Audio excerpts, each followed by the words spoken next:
Today is Pearl Harbor Remembrance Day. The attack on the U.S. at Pearl Harbor in Hawaii killed more than 2,400 military and civilians and also destroyed and damaged ships and aircraft.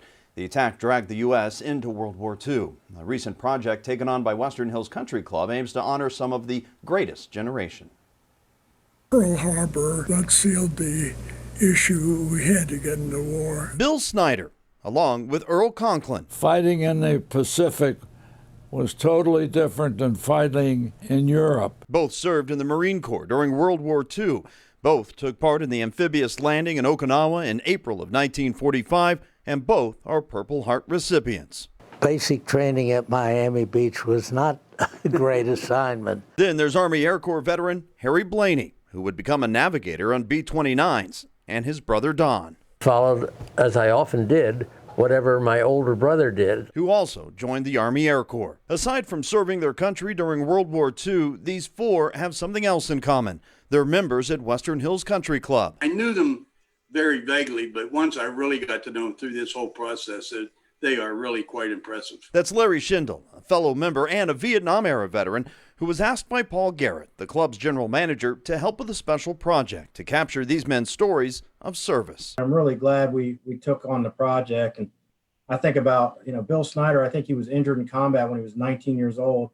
I was trying to figure out how many Little Kings I could drink at 19 years old, just quite a difference in our experiences. Behind the camera at the ready, Larry had prepped himself to do the interviews for the project. Once the interview started, it turned out that I was unnecessary. All I had to do was get these gentlemen talking. I was running through a minefield, and some sniper was trying to get me, and I was zigzagging. And it wasn't just the moments of war that captured Larry and Paul's attention during the interviews. Earl Conklin, actually, he came back from World War II, and he played on the farm team for the Brooklyn Dodgers. So these guys have some pretty interesting backstories. Once complete, they sent out the video links to their members and shared them on social media. The response was very positive. It really was. Everybody was just appreciative that we took the time and energy to, capture this. People just commenting and not realizing, they knew these gentlemen, but not realizing their past or their history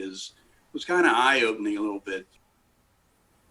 And they are in the spotlight now for sure. Many from the greatest generation didn't boast about their service. They came home, back to their families and communities, and went back to work.